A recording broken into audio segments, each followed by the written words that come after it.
Hello and welcome to the Pugilist. Oh, all right. Hello and welcome to the Pugilist Podcast. I am Coach Thor. I'm over here with Luis, as always, Luis Valdez, and we have a special guest today, Mr. Face, Mr. Knife, Yeah, Knifeface. Seth Knifeface Coleman. Seth Knifeface Coleman. Yeah. Dude, I love the suit. Thank you, Bo. Yeah, like we just got over from a content day, so I was like, I'm gonna stay looking sharp and come over. I feel so underdressed right now. Like we should have brought. If I don't know he was going to be wearing that. But let the man shine. Oh, you know what I mean? It's because actually that's true. You know, Yeah. they look at us every single day. We're here to build up my man Seth right now. Yeah, right. that's the way it should be. Yeah. And so content day for UpNext Fighting. For UpNext Fighting, yeah, man. How did that go? It was swell. What showed up? You know, they do all the photos for the promo, and they had the sponsors there. They had a Bro Vijeh, which is a pretty cool one. They do Bro Vijeh? Bro Vijeh. Yeah, so okay. Hi, we're Bro Vijeh. For the Stop by our dudes, booth on because May it's 31st. dudes that love MMA and the dudes that watch this podcast. It's like a skincare product for men. Okay. You know how like men's is we have the 3-in-1 body wash, Yeah. shampoo, conditioner, just like goo that we Shout rub out on. to Dr. Broner. That's what I use. Exactly. You know? So hair, like balls, butt, everything. exactly. This shit it does like the SPF, the retinol, the moisturizer. It's just like a 3-in-1, easy to apply. Bum. I did my skincare and I'm just like that's perfect branding You're for glowing like right now. oh thank Yeah. you.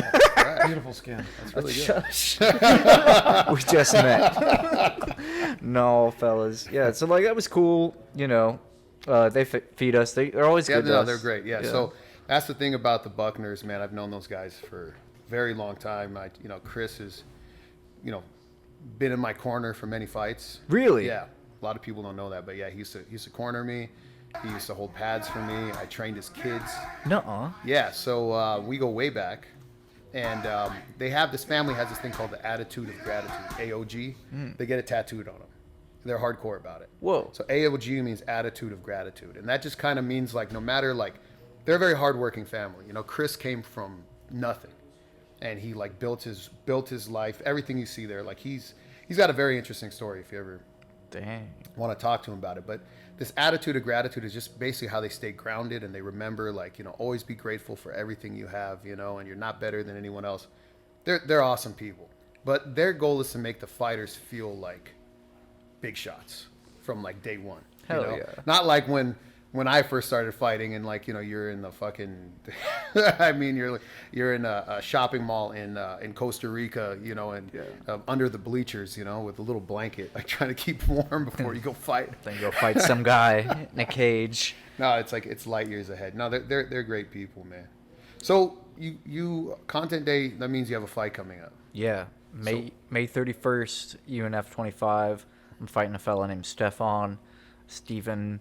Doesn't matter. Stefan Steven. Yeah. Is his first name Stefan? His last name Steven? Stefan Steven. No, Stefan no. Stevenson. He's It's STEPH. Steven. Steven. Okay, Steven. Yeah. Yeah, I'm gonna whoop his ass. I mean, kindly, Yeah, with dignity, and I'm gonna win, and then be on to the next one. Yeah. Right. Yeah.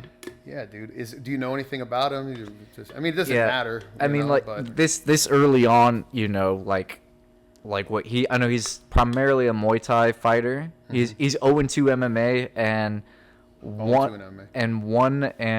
1-4 in Muay Thai. Oh, okay. So he's due a win, brother. You got to be careful. Like, don't let it be you. No, like, I'm not sure. I'm not gonna take like records or whatever. Yeah. Like I'm not gonna take him lightly. No. And like the cool thing from watching his fights is that he is like, doesn't give a shit about getting hurt. And I'm like, I respect that. Like he's willing to do what it takes. Oh, wow. So like I'm gonna give that respect to him. Skill wise, I'm a class above. So like I think I'm just gonna outclass him, do my damn thing, and he's never fought someone as fucking crazy as me. Well, we love a Knifeface fight. Yes, I love. We love a Knifeface fight. We love watching you throw for the fences, reckless abandonment. Yeah. It's kind of I fought very similar to that. It's like I know what the fans like.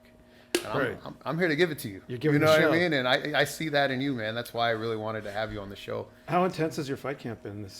Dude, so far so good. I mean, like I have been thrown into fight camp with my training partner Brady Huang, who's fighting for a title out in Pittsburgh tonight. Nice. So he's a pro. I think he's got 20 pro fights. Mayhem has been Jason Mayhem Miller's been leading the camp with us, and I'm just there to like be his training partner, be his pacing rabbit in the strength and conditioning sessions. Yeah. And so like I've been in like a pro camp to fight the way that you do. You have to be supremely conditioned, because you're just throwing a lot of volume. Yeah. And so you have to sprint. You're doing sprints, and you're sure pad work. Bro, like who's your pad guy? Mayhem will mitt us up. He'll do the mitts, but I have a strength and conditioning like specific coach, Andy the Elite Smith, over at Forge. He's got 8 world titles as a coach. Like people come to him for his strength and conditioning. Oh, wow. Like he's the wizard. You should like come through, like bring some of the guys, like whatever. He'll get them right. I'm definitely gonna take you up on that. Yeah, best shape I've ever been in, and best shape these guys have been in, because they've been running camps, and like the proof is in the pudding, so to speak. Like Brady's like more equipped than ever for this title fight, and I think that's why I'm like able to do these camps and go to other gyms and just like have the athleticism, Yeah. Here's my favorite question, specifically for on camp and off camp, is nutrition.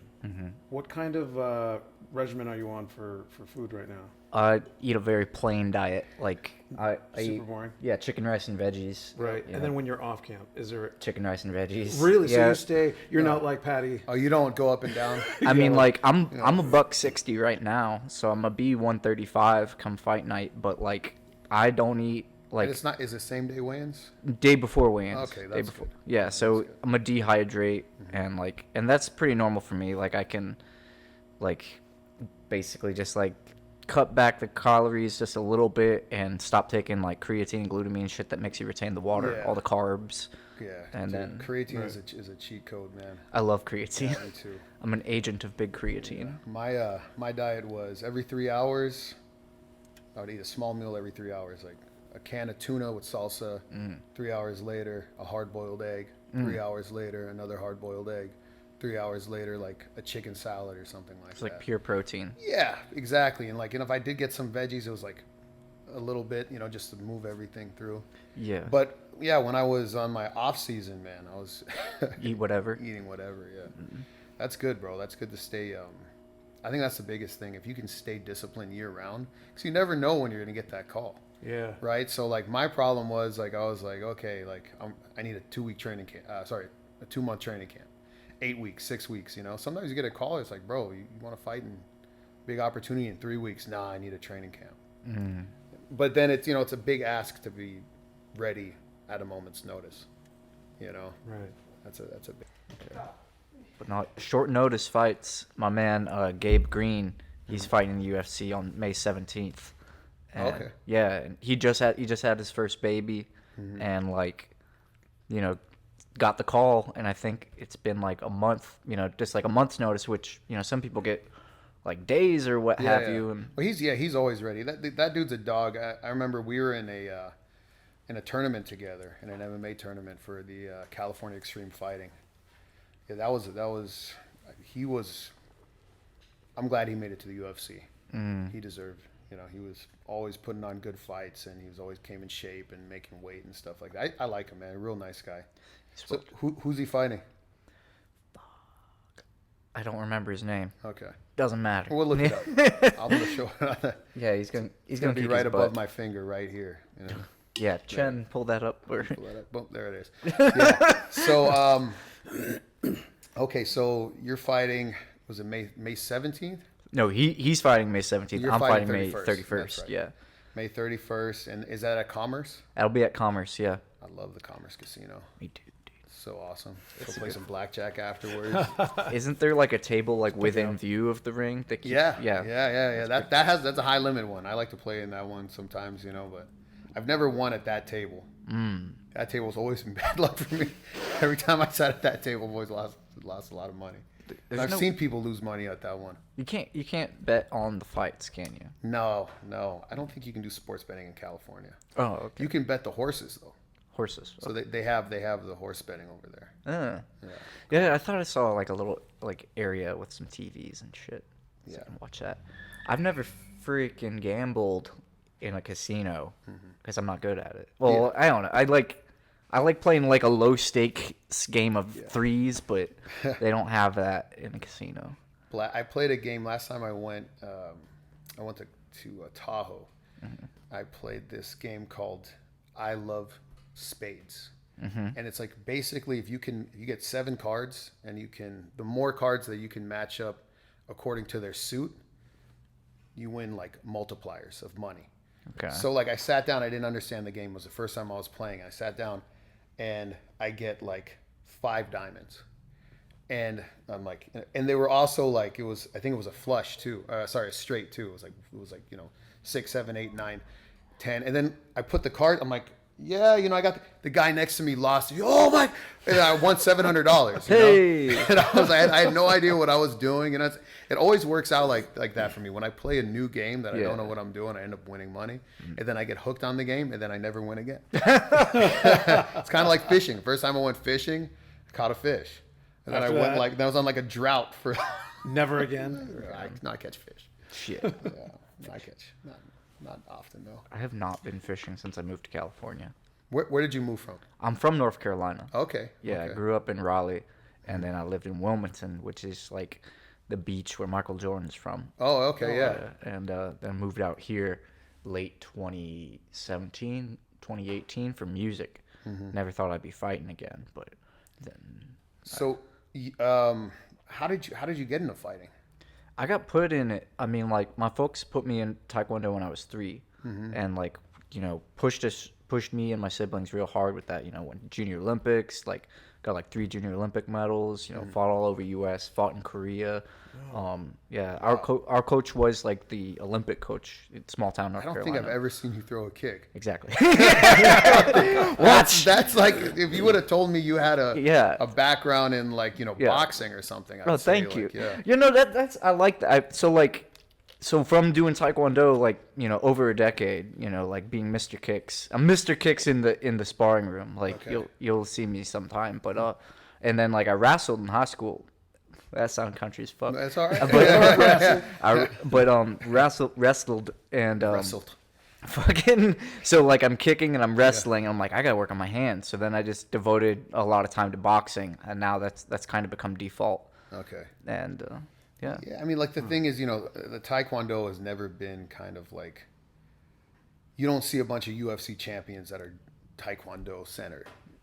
No. Because the thing is, you throw a kick, it's too high risk as far as getting taken down. High risk, high reward. Yeah. I mean, you touch somebody with your foot, they're going to sleep. You blast somebody in the ribs with a kick, but it's like you have to be careful. Yes. So like I love Muay Thai, but when I fight MMA, I'm going to use my hands a little bit more than my feet. I'm going to be more my knees are going to be bent more and be more in a crouched position, right? Yeah. When I'm just doing Muay Thai sparring, I'm standing straight up and down. Yeah. I'm just letting my legs go. I'm not worried about the double leg coming in and taking me off my feet. Is that why you think you kind of gravitated more towards the hands? Yeah, it's safer. I mean, like, I think I heard a stat. I haven't fact checked it, but it was like 70% of MMA fights are won through the hands. Yeah. That makes sense. Yeah, a strong knockout there. And I did like, I think in my last fight, like the guy started kicking, and I wanted to kick with him. I'm just like, like you want to go kick for kick with me? That's great. But he had the reach on me. Like I would kick, and he could still touch me with his jab. Yeah. And I'm like, my coach was just like, no more kicking. Like fuck the kicks, just box. I'm like, okay, cool. Are you leg conditioning when you're like before a fight? Nah, they're solid, bro. Yeah. I'm not worried about the conditioning. I feel like I don't even. It's like we sparred no shin guards, or spar like with the little sock shin guards. Yeah. And like it's fine. Like I think you just get used to it. Yeah. I like doing that every once in a while. I call it technical sparring. Yeah, you go light enough. Yeah, you go light enough, and it's real technical. And the shin guard. I mean, when you're blasting, full gear, of course. But there is something for like, just mentally, having no shin pads, touching your blades together, like. Yeah. Because folks who don't train with that, who wear the thick shins, you know, they're so used to training like, and then when you take the shin guard, you're used to just throwing kicks like reckless abandon without getting the feeling of getting checked, where it's really gonna fucking hurt your shin, and you realize you can't throw kicks like you can without shins. At least I found that getting used to, because I felt super safe being Mr. Kicks. Yeah. And then training with Gabe was like no shin guards. I'm like, oh, okay. And then, so you started with Taekwondo. Start with Taekwondo, yeah. 3rd degree black belt in Taekwondo, 1st degree black belt in Hapkido. Okay. And then I have a little bit of a Hapkido background too. Really? Yeah, a tiny bit. The first gym I went to, it had everything. You know, it was grappling, kickboxing, but it was a Hapkido gym. Okay. So I walked in and I came just for the jiu-jitsu program, but the guys that were Hapkido gyms. So like, okay, I'll do some Hapkido, and then because I didn't know what anything was, you know, when I first started, and yeah, it's cool. Yeah. Not a lot of Hapkido in the UFC. No, it's weird. It's like, I mean, like, well, it was kind of just like kickboxing with like wrist locks and wrist locks, like finger locks, like stuff little involving sweeps and shit, like from standing, you know, little foot sweeps, takedowns and stuff. I mean, you know, not a lot of folks know what that is, so I was surprised to hear it's a Korean martial art. It is. Yeah, and you become a Hapkido specialist. Oh. Yeah. I didn't know that. Yeah, you're a specialist. Shit. Yeah. So you got into you did that. Yeah, from that, and like my mom was kickboxing, and like, you know, we were just pushed hard in athletics, and you know, was always fighting, you know, like, you know, just because that was life, you know, fought all, you know, all the way growing up, and got to high school and like finally was able to stick in school, like stop fighting because I found like, you know, drugs and girls and shit, so there's a reason to stay in school, you know, and then that kind of got the best of me, you know, and gotten some real fights, you know, like, you know, folks know you can fight, they just bring weapons, and you know, that was that, you know, like from fighting in the streets and fighting in the ring, I accrued like, I think I got like 14 or 15 broken bones by now. Yeah. But like as a kid, I had already had like, you know, real bad concussions, you know, been knocked out. Well, not knocked out, but knocked hard enough to where I had to go to the hospital. And yeah, I had given up on fighting because like, I don't know, I was training MMA, like. So wait, how did you get into MMA? Okay, MMA started because. Was that in North Carolina? Back in North Carolina. Okay. Once high school started, and you know, I felt like I was moving on from Taekwondo. I wanted to wrestle because I was interested in MMA, and I'm like, I definitely want to train Muay Thai, and I want to learn how to kickbox. And my mom would take me to this gym called NBS Gym in Raleigh, and I got my intro to Muay Thai there. And then there was another gym called LA Boxing. Oh, dude. Yeah. So I used to work for an LA Boxing. Like, that's kind of how, we go ahead. Yeah. Oh, they're everywhere. It's a big chain. It was a franchise. They're not just in LA. They're in North Carolina. They're everywhere. Yeah. And they had an MMA, you know, it was MMA, it was boxing, it was Brazilian Jiu-Jitsu. And they had like people competing there. And I was like there every day, just really into it. And after that, like, you know, I met like this coach who was cool, and like I think he was wanting to be like a manager of sorts and saw potential. Like it was like East Coast Combat something. Like I don't know if it ever took off, but I got in bad, you know, street fights. Like, you know, I got my arm smashed, my head smashed with a baseball bat, and that's gnarly. Yeah. Yeah, I used to get into a lot of shit too, man, and I gave that up when I got into. Well, I'll tell you, I had a gun pulled out on like in my face at the barbershop, and that was the day that I realized, like, if I go down this path, I'm either gonna die or I'm gonna go to jail. And I'm like, I'm not really like, I don't want to give up my life for this. Like, I'm a total believer in finding what you love and letting it kill you. But like gang banging and, you know, fucking drugs and all that, that's not me. You know, I need to find something else, you know. I'm really glad I got into MMA, but it was like, there was something that I had my moment, you know, and that moment was staring down the barrel of a Chrome 45, you know. What was your moment to like bring you to competing like now, you know? Oh, like, yeah, I guess like in this recent spell, like my brother died a couple years ago, and he wasn't like my birth brother. He's like my best friend, like Yeah. like my everyday like homie. We got clean together, you know, like mulling over the period where I quit fighting was I was getting into like the hard drugs, you know, the bad ones, and then getting clean when I was 20. And me and my buddy, we were just like every day going to meetings, you know, taking the bus, like trying to build a life. Yes, sir. And you know, like the thought of like not being able to fight anymore is really what kept me drunk for a long time. Was just like, oh, like the one thing I was good at I can never do again because I'm going to, you know, I'll be a vegetable if I get hit in the head, blah blah. And So after your when you got hit with the bat, yeah, you were like, you thought you were never gonna. yeah, the doctor, Yeah. I mean, like my arm just flopped. Like they were like, you'll move your arm from here to here the rest of your life. They were like, if you like you already had concussions Yeah. going into this, there's no reason you should be alive right now. Like people don't survive like baseball bats to the dome. Like my orbit broke. It was yeah. a whole shebang. And that was my 18th birthday. We're coming up on my birthday is May 8th, and it was like my homies tried to like set me up to fucking kill me, and it was, But that was your own boys did that. yeah, to you? my best friend. Was it over like a chick or something? Or? Dude, you know what was I used to tell this story like oh, it was over dope, like, you know, it was like we were, because like to make it sound like I was some kind of fucking tough guy, like, you know, kingpin or whatever. But when he like slammed me in the head with a bat, and you know, like he kept coming at me, I didn't go down, I was up, I was on bath salts tweaking. And like yeah, and he was swinging at me, right, and I'm just like dodging it. I got hit in the ribs, and I was like, whoa, like I was, hold on, it's like we're gonna yeah, like I had stabbed the other guy, and he's like laid out like bleeding, you know. And I was like, why are we even fighting right now? And he's like, I don't know. And I was like, well, I'm gonna leave, you know, like that. Yeah.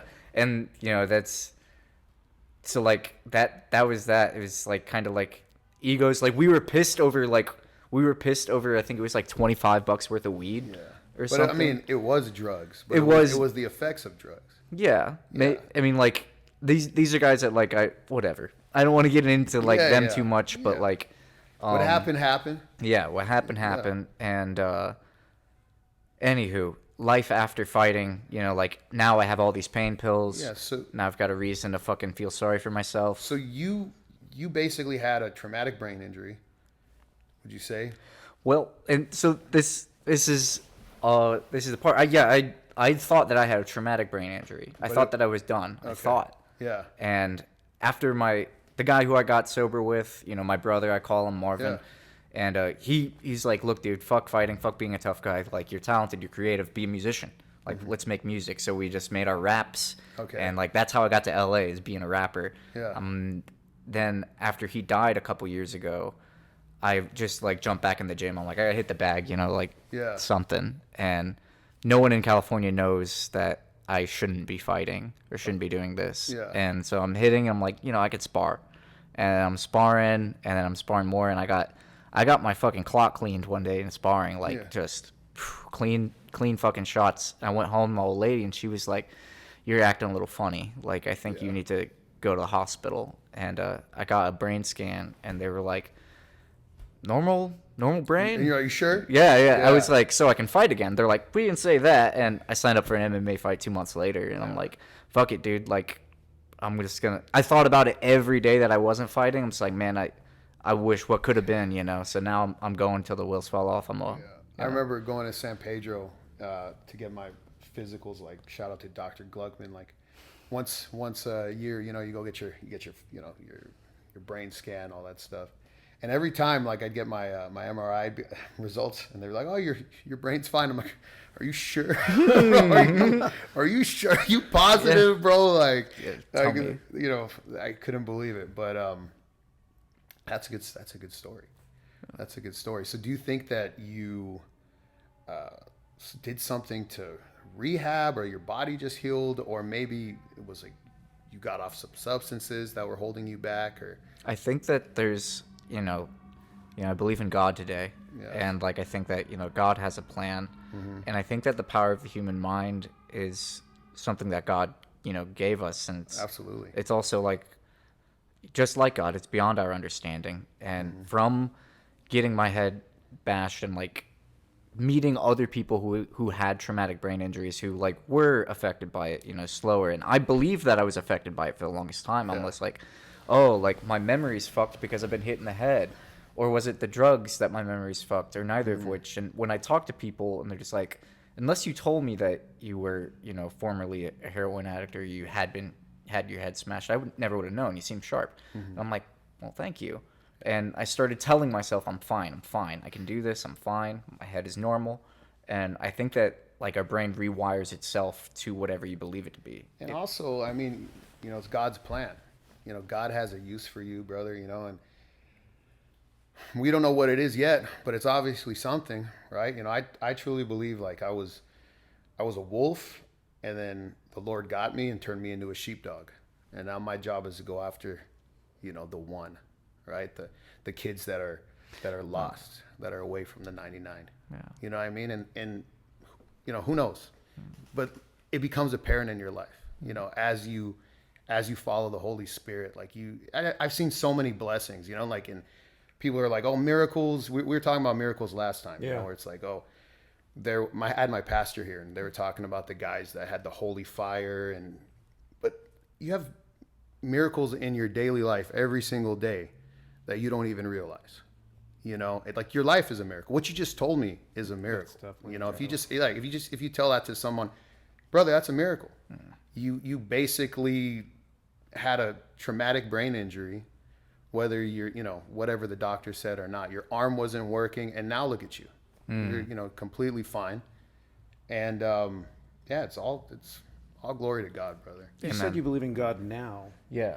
Were you particularly religious growing up, or was your family religious? They brought us to church, but like when you're a kid, it's just what you do on Sundays. I didn't really have like a profound connection or understanding beyond that. This is what my parents are making me do. I grew up the same way. Yeah, you're Catholic, and you're just going along with whatever. Yeah, I'm like, okay, I guess this is what we do every Sundays. Yeah, and like I had a brush with God when I was about 12, when like my parents and I like kind of went separate ways, like pretty young. Like the word abuse gets thrown around a lot, but like I can take a step back, and like I don't identify as a victim of any of it, but it's just like, that treating a child like that is beyond deplorable. You wouldn't do it. I would never. I wouldn't, so I can look at that and it's like, this was an abusive upbringing. And I found solace in a church nearby. It was a Catholic church, St. Michael's. And, no one kicked me out. No one said that, like, I just felt, I liked the quiet. I felt safe there. And, they had an adoration where, they put out the Eucharist, and like, everyone just, you like meditate and, sit in the presence with God. And I felt like I felt something, or, I believed in God, but I knew that I wasn't ready, kind of a St. Augustine type of thing, where it's like, make me want to commit to this, but I'm not ready to commit to this. And now I can realize that God was there for me the whole freaking time, no matter how much I wanted to run from him. Yeah. How old were you? Yeah. I mean, like I was 12. I was like, that was when I started like drinking. That was when I started, partying. Yeah. There are a lot of similarities, bro. My thing that I wrestle with a little bit, and this is something I don't understand about God's ways, is I feel really bad for people that are like, I don't believe that God exists. I don't believe in God. I know God exists. I always knew. Both of my parents were atheists. Both of them. My mom, she would take me we'd go get free food from this place called Prince of Peace. It was a church that was in the valley. And she would use the church to get free food or whatever. But like, it's funny. I go to a church now called Prince of Peace. Oh, wow. It's like, it's weird. Like the full circle moment. Full circle, and it's not the same church. It's just got the same name. Right. But I had a moment when I was growing up. I had a neighbor who was Christian, and like he would kind of like, I would hang out with his kids, and he would talk to me, and like one day he just said like, why don't you say that I accept Jesus Christ as my Lord and Savior? And I was like, okay, like and then my heart just warmed up, and it was just, and like you said, like you felt a presence. Yeah. Like when I felt that presence, I feel bad for anyone that hasn't felt that presence, because there's nothing that can explain away that feeling. And once you understand that feeling, the one thing you do know, might not know what religion it is, you might not know the doctrine, you might not have even read the Bible, but God exists. God is real. And the people that don't know that, I feel so bad, and I really wish that God would make himself known to them, and sometimes it just breaks my heart when I see people just lost, I feel like, just God's got them, in a way, in a sense. I don't think anyone leaves Earth without bows. Yeah. Everybody's got their own relationship with God. Mm-hmm. It's different for person to person. Like, in the end, like that's I think what it all comes back to, and like whether they never had like the neighbor that said, "Why don't you just accept Jesus Christ as your personal Lord and Savior?" Or like try it out, say those words. Then it's who knows? I think that you do a fine example, and like other folks that I've met, of like sort of like an attraction rather than promotion, because like even like if you tell somebody, you can tell somebody, like, hey, I got your favorite ice cream right here, and you're gonna love it, and they'll be like, I don't know, just because it's being offered to them, like there's this weird interpersonal thing. But my mom was an atheist her whole life, like, and on her deathbed, I would read the Bible to her, and as she started getting weaker and weaker, she just kind of let me read it to her, and like just I don't know what to read to her, like she got to a point she's like nonverbal, and just read the Bible, and her last day, I just said like, Lord, accept this lady, and you could one tear just drop down her face, and I could see her just get relaxed, and I know that every knee bows at the end. Oh, I didn't know that. I'm getting choked up thinking about this, Bo. That's like, yeah. Thank you for sharing that. Yeah. So your mom and is your dad still? Yeah, my dad's still alive. Yeah, we have a good relationship. He's also atheist. Doesn't he came from a country where religion was used to abuse people. Mm-hmm. So he basically escaped Iran. So when he came to this country, he was like, the last thing I need is religion. So like, and he believes in God, which is crazy. The thing is, like, he just doesn't want to follow an organized religion because it was used to basically enslave the people of Iran. If you see what happened right now, like the mullahs control everything. These people have no real freedom, So, I understand I love my dad, and I completely understand his apprehension and his distaste for religion. But of course I wish, Yeah. Is he more agnostic, would you say, or is he? He was a Muslim, and he just basically was abused by the powerful people in that country, and then he escaped it, and now it's just he believes in God. But the thing is, when someone says, I believe, there's a problem, because don't lean on your own understanding. If I was to be my own moral arbiter, if I was to be my own moral compass, if I was to like make my own religion, it would lead me to a bad place, because I'm a flawed person.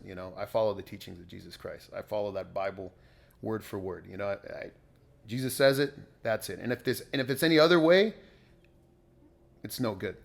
Like I believe, like, for 2025 years they've been following that set of directions, that basic instructions before leaving Earth, that Bible, like, that's sick. I never saw that. Basic instructions. Yeah. That's it. If it's any other way, I'm gonna be. It's gonna take me to a dark place, because we're flawed. We have egos, Right, like right now is probably the most religious time in human history. Mm-hmm. And if you think about it, you're like, what are you talking about? Like, religious? But if you ask somebody why they're a good person, you take an agnostic or you take an atheist, why are you a good person? They're going to give you a list.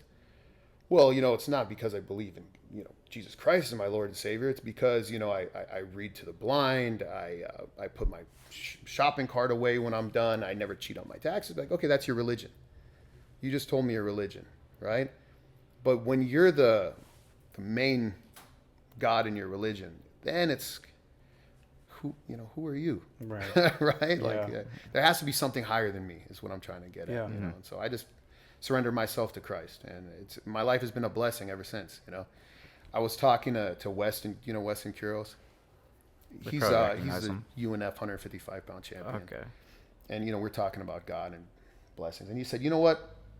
He's like, I don't know about all that. He's just, I know my life is a lot better with Jesus than without him. That's it. That's my religion right there. Yeah. So, your first MMA fight back. That was after realizing that you are cleared to go. Yeah. Right? And was that for UNF? No, I was 30 years old, I think, or 31. It was for KFL, and whatever. Because that was like definitely. Was that your first ever MMA fight? Yeah. Okay. All right. Yeah. Well, I lost my first fight. Yeah. And it was like, it's not even like a shameful loss. Like, I literally was on God mode and came in, just smashed the guy, let him up. I didn't get hit once. Like, I put him in a guillotine and I let him go. Like, I was making a spectacle, and then I got caught in a guillotine. He didn't let go, and so lesson learned. But anywho, yeah, that was like, it was like a whole fucking thing. Like, it was a small fucking fight, small fucking venue. I sold like 50 tickets for my first fight. Yeah. So it was like the co-main event for like my first fight, and like all these nerds had been like making memes about me and like harassing me online for like months, and they started. Wait, why? Don't know. Never met any of these guys, and like they started liking like all my my fiance at the time was split, but they were like liking all of her pictures. I'm like, yep, this guy's gonna die. Like, it's just, like fuck this guy, fuck like whatever, and like so I was like, I'm never gonna fight for that group again. KFL, and so that's maybe bleep that out, but but I don't know. I never even heard of it. Kentucky Fight League. It was Kentucky Fight League. Yeah, we'll call it that. But where is that? Nah, dude. Like, we'll probably have to cut that out. But like, right. Was that here in LA? Yeah, it's here in LA. Like, the Knockout Fight League. Yeah. I know. Bleep it out. Yeah, I mean, like, we can selectively. Like, you can add like some of the details. But like, yeah, that was like, I'm just like, okay, well, like, and they like keep trying to have me back, and I'm like, no, like, you guys like. Wait. Why did you? So you beefed it with the promotion, or because? No. Like, it was just like their fighter, and like they're all on Team Body Shop. Yeah, so, like they're all like. You got to be careful with that. You got to be careful with biased promoters. Sometimes, like I love Antonio. Yeah. But it's like I know those guys, and like but I know, like, if I'm fighting against their guys, like, I know if they're trying to, like, use me as a stepping stone or something. But yeah, a fight is a fight. Yeah. Sometimes the stepping stone becomes a boulder that crushes you. So it is what it is. I think it was a great first experience. You just have to have a coach that looks after, regardless of what they tell you, do research on the op. See if he has fights on YouTube. See if he, go to his Instagram. I stalk all these guys before I accept a fight for any of my fighters. I'm stalking them like a girl. You know what I mean? Yeah. Like, what are they doing? I'm checking his LinkedIn. I'm trying to find out everything about the guy. But that's kind of fucked up when the promoter does that. Well, but like, the thing is, I'm a better fighter than the guy. I'm a better athlete. If they hadn't, like done all this freaking internet stuff to where I was just like, all right, fuck, like fighting tactfully. I like the fight was a highlight, like for me, What's your goals as a fighter? Yeah, I wanna I want to fucking make my future kids proud, man. Like I Yeah. want to fucking. They're gonna be proud of you regardless. Oh, thank you. Like But- I got a 9-month-old daughter, and I could see that I'm already turning to like one of her favorite people. You know. Yeah. Yeah, and it's like she doesn't know anything about me. You know Yeah, what I mean? she's not You just known you for gotta- 9 you just months, You gotta be present. So, brother, they're Oh. gonna be proud of you regardless of what you do. Just be in their life. But no. I think UFC is that's a fucking milestone. You know? Okay. I So think, you want to go pro? yeah. Okay, so this I don't want to like sound like old coach too much, you know. Hit me, But yeah. young man, you're undefeated, right? All of these fights right now are just data collection. Mm-hmm. You're fighting. I wish there was amateur when I first started, you know, because I had a bunch of fights. You know, my third fight ever, I fought Giuliano Prado, who's like BJ Penn's jiu-jitsu coach. My first fight, I fought a guy with 20 fights. It's insane. You know what I mean? I didn't know difference between a Kimura Americana. I didn't know any of this shit. You know what I mean? So right now, you can fight the best guys in the world. You can lose and just gain data. There's no loss. You can go out there and, people love you because you give 110%, not because you're an undefeated fighter. But you're undefeated as a pro. If that's your goal, so don't stress any of this shit, bro. Swag. Yeah. Thank you. Yeah. Yeah, no, like I feel, God's plan. I Yeah. think that I needed to get, humbled. I think I needed to know that I rely on God fully because I never wanted to be a Christian. I never wanted to be Catholic. I thought that stuff was lame. I thought that stuff was flawed and blah, blah, blah. And like all of a sudden, like, but you don't know you need God until God is all you have. Yeah. And boy, do I need God. And boy, does fighting bring me closer to God. Just the people that I meet. Yeah. It seems like I can't go a day without talking about it. And it's never. He's everywhere, yeah. Yeah. Well, I was watching this movie called The Departed, you know? Oh, You seen yeah. The Departed? That's sick. And there's a scene where Frank Costello goes, you know who John Lennon is? He says, John he once said, I'm an artist. Give me a tuba, I'll make something out of it, right? Uh-huh. And what is God if not the greatest artist, right? He has a plan for everybody. You're an instrument, brother. Like I said, I believe that I'm the wolf, that God took me. He was very kind to me. He was kind. He turned me into a sheepdog. Yeah. You know what I mean? And now it's like I can use my platform. I can use my background. I can to talk to these men that are lost and broken and need someone to talk to and need to be led. I just point to the cross. You know what I mean? That's it right there, And I think that's probably the same thing with you, bro. I think God needs these people to go out there because I think the biggest problem with our society is broken men. Men that aren't around to raise their kids. Men that have, it's not because they don't want to, it's because they don't believe they can. They're, these guys they're insecure. They come from abuse, and instead of finding God, they find things that are not great. They find drugs. They find they abuse because they've been abused. They're evil to women. They just and I think when kids come into this gym, I see it. We have all kinds of kids that after we're done training, they're talking to each other and they're building each other up and we're making each other solid. I mean, we're the little cracks that we have, we're patching it up, and we're just, we pound each other, and then afterwards, like these guys are like iron, it's pretty awesome to see, man. So I think, that's what I see with you. I see that's probably your anointing right there, man. Thank you, Thor. Yeah. All you got to do is just pay it forward, pay it forward. Keep going down that path because people look at you and they're like, this guy's fucking cool. Right. So like, I mean, like for young men, like, that's the best invitation into Christianity, into the Lord. Right. It's, it's not a bunch of like evangelists with the suit and the coiffed hair and the, no, it's people like you and me, man. I think that can talk to these kids and bring them in. I think that's a great tool, Indeed.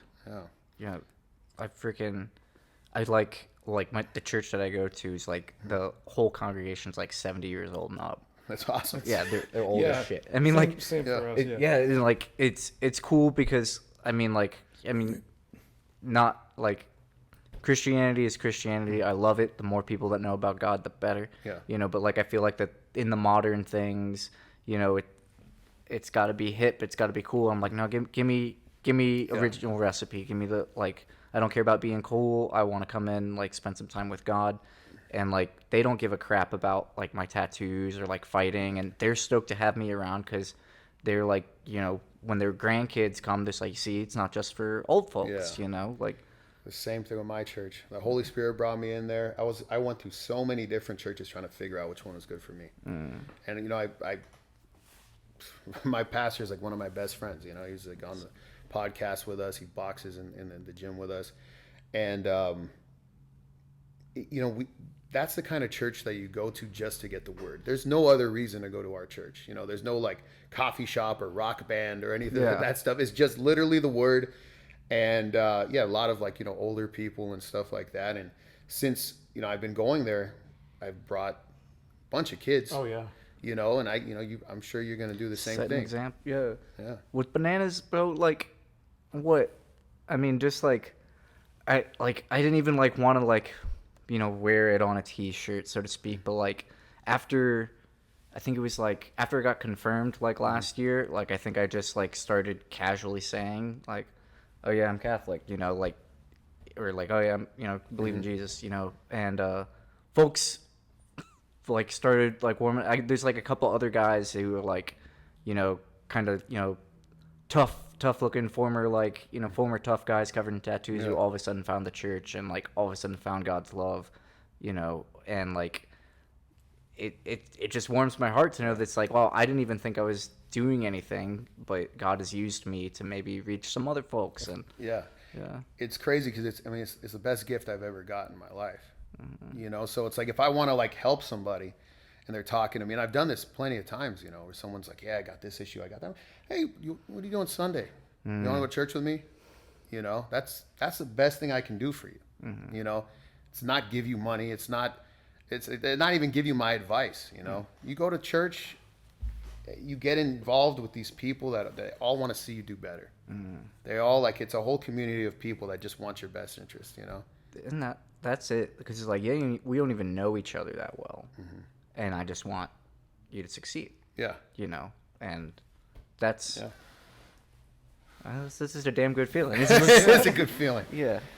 Speaking of good feelings, King of the Streets. King of the Streets. Yeah. But yeah, fucking no rules fighting. They put a bag over your head, drive you around town, and, like, take you to a discreet location. Yeah, you know, like, your opponent, and they just let you out the van and take the bag off your head. That is crazy. Yeah, dudes show up wearing their jeans, like, boots, and, like, you can wear a mouthpiece if you want, but, like, you know, to prevent a knockout. But you wear one so that if you don't wear one, you can bite. You know, like, you bite and eye gouge. No way. Mm-hmm. So the only time I'm biting someone, man,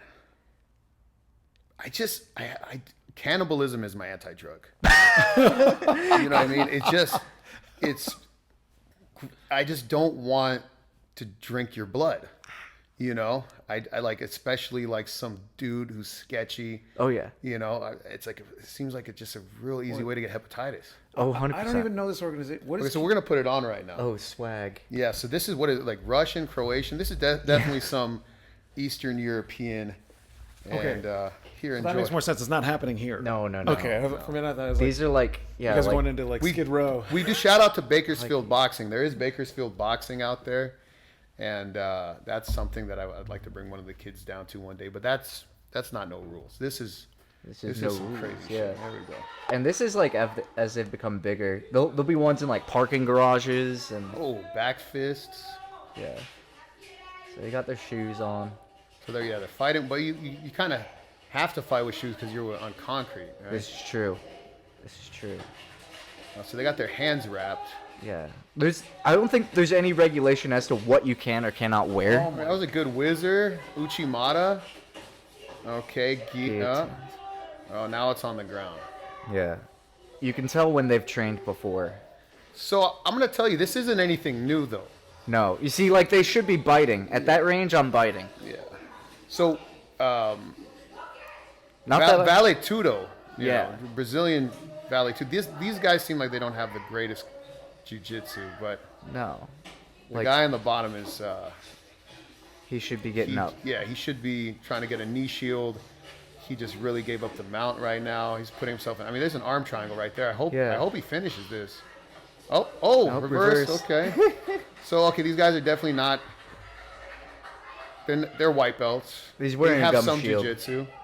Yeah. He's still trying for that choke. But like, And a lot of it is adrenaline, right? Yeah. Because it is a street fight. it's a street fight. Yeah. I mean, like, oh wow, his head's kind of fucked up. I wonder if that's the ground. But elbows and Yeah, this it's, is- okay, this but is- like this is like an MMA fight. Yeah. You go on some other ones, this is eye gouge city. Back of the head. dude, his head okay, got dented in right there. Oh. yeah, and soccer kicks to the head. And there's no ref saying don't punch the back of the head right there. No, they'll jump in if they're out these clean. guys are throwing with every. Bro, There we go. Bro, all Now you we're need no is- rules. Oh my god. There we go. Oh see- my gosh. This is yeah, I wonder if my wife would let me do this. dude. I just want to do one. Right? I think I could just, with a jab, just take this dude apart, bro. I don't think They're of him a classic boxer. overcommitting to everything. Jab and a double leg. Jab, double. And headbutts, bro. I would use headbutts. Headbutts, yeah. If I from the guard, I'd be sitting there guard and just smashing my forehead into their We nose. got a lot more gyms to build. If you could wait until after we build those gyms. Okay, yeah. Some Mark Coleman. Bro, it's going to give us street cred, bro. High key. Dude, I mean, like, and with combat sports getting bigger and bigger, things like bare knuckle, things like fucking Letway, Yeah. and all these, I think this is where we're going. We're going back to gladiator Yeah, we're fights. just getting more and more violent, you know? I don't know if we're in the end times, but definitely the people are getting more violent. Is This is very entertaining, though. exactly. Oh, he's tapping. He's tapping. tapping. That's it. Yeah, Oh. he's quit. He won. Getting hit in the back of the head is no joke. Yeah, look at it's all crushed in. Is that And- from hitting the ground? And That's for getting no hit in the money. back of the head. Bro, don't. So it's kind of soft back here. Yeah. And like you can get paralyzed. Yeah. Go you know, blind, right? You can go blind. Yeah. There was a boxer, poor guy. Yeah, I can't remember his name. I think Puerto Rican cat. It's He like got 20. hit- yeah, he got hit in the back of the head, and he was, the guy's in a wheelchair now, and it's sad. It's but that's really reckless. Look up. I'm sure someone's died. I want to look up. Do you have any of your raps? Yeah. Do you have something you mind plugging for Of course, Yeah, yeah. let's put. You like raps? You know Project Pat? Yeah. Okay, so I did a song with Project Pat. All right, don't make a sound by Knifeface. There we go. Okay, that beat's already.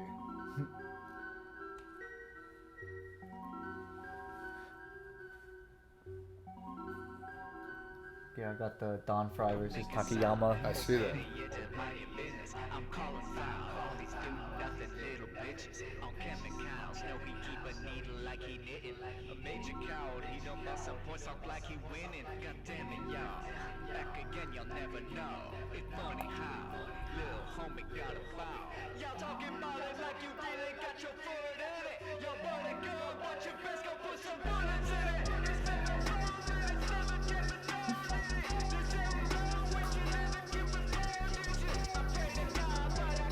So who does the beats?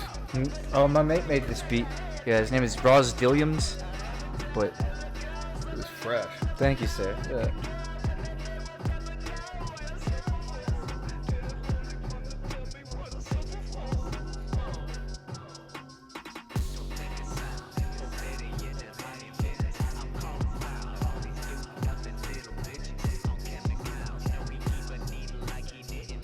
Yeah, this whole album came out like a couple weeks ago.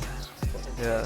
Do you have it up on Spotify right now? Yeah, it's up on Spotify. We should play that during the class. Yeah. Oh, right. Oh, that's a good Appreciate idea. it. Yeah. The Project Pat song is like the official Let's put walkout that- let's song. put that yeah. one on. Go to the left, to the left. To the left, to the left. You must not know about me. Keep going to the left. There it is. Knifeface. Yeah. Oh, It should say featuring Project Pat. Why didn't they do that? Yeah. Huh. Well, he's blown up on the side right there. Yeah. Project Pat just came out in some Christian music. Yeah, he's a pastor now. Dude, that's awesome. It's sick. Oh my gosh. His Instagram is just Pastor him like, Pat. yeah. It's crazy going from slob on my knob to being a pastor. That's fresh. Dude. Yeah. He did the song about, I was like, the song's about MMA, bro. So like, I need.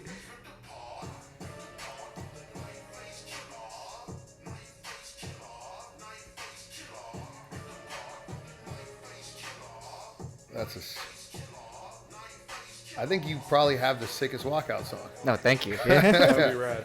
Yeah, who else is Project Pat on their walkout? That's what I figured, mate. I'm like, go big or go home.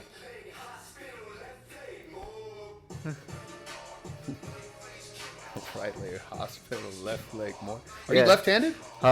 No, but I fight southpaw. Okay. So but that's a crow cop. Yeah, that's crow cop. Yeah, okay. As I other just- MMA heads will catch the reference, but Yeah. No, I got it. Yeah, yeah. that's crow cop. Is Project Pat MMA head? No. No. Wait. But he was keen when I told him the thing. I'm like, hey, dude, like, I want to use this as my walkout song. So like, can we make it like about MMA? And he did the thing. You know, he made it about fighting and shit. That's awesome. What?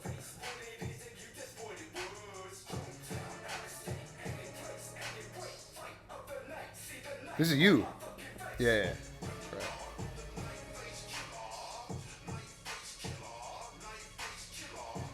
Oh, shit. Do you ever like do shows? Yeah, man. Yeah. I haven't done a show in a minute because it's just getting paid for it. You know, like. Yeah. Like, I set a number, I'm like, I won't do a show for less than that, and so I haven't done a show in a while. But I've just been in the studio just, like, making my shit, and that's kind of what I got into fighting again. It's like, I need, like, you know, music, you gotta depend on other people to get shit done, so I'm like, I'll just focus on what I can control, which is fighting, and I'm, like, gonna compete, and they kind of fed one another, like... You know, people are interested in my music because I fight. People are interested in my fighting because of my music. So, It's fresh. You know, I used to rap. did you? Yeah. Yeah. Yeah. Put it on. I'm still. I still. You still throw down. I still some throw rhymes down. Thor. in the middle of Yeah. the. Do you have a music up? Do you have a pseudonym? An artist's name? I didn't. No, I just. I never Just really Thor? had like. Yeah.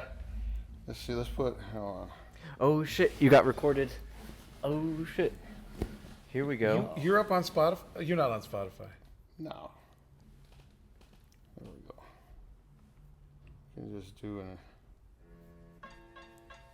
Oh. Okay. Yo. Oh, he's breaking it down. I'm in the studio with my man Knifeface. We're about to get crazy with it, you know what I'm saying? Pugilist Gym. Yeah, real West Coastin'. I'll be the stubborn, fanatical, unseen, untangible, unheard screams from underclass MCs. I'm a cannibal, on point and versatile, strapped without an arsenal. This is not a farce at all, nor is it fictional, but real life. My freestyle's real tight. MCs couldn't battle if they had 5 mics. Stick Oh my God. That was amazing. I did not expect full freestyle. Professor Oh, Thor. sure, I had to break it out for you, you know what I'm saying? Amazing. Dude, that was sick. That was beautiful. You know, Can't follow I'm that. unfamiliar with my game. Yes. It's all right. Respect. The Yeah. respect to you. Anyway, I thought Yeah. this was a productive little session we I had. think it was here. great. Indeed. What? Yeah. What time is it? We're an hour in. We're an hour in. Okay. That was good. Yeah. Good game. It was okay. Well, yeah, Yeah. good. Fucking what? I guess. Yeah, we got a fight coming May 31st. May 31st. May 31st. Listen to Knifeface 2, the album. Yes, Come to Knifeface to the Pugilist album Gym. on Spotify. On Spotify, Apple Music, anywhere you listen to music. And Yeah, thanks for having me. Thank Dude, you so much for coming. thank you for coming. Yes. Rad. Yeah, so like I just want to say, you know, I'm a fan. Like, there's a couple guys.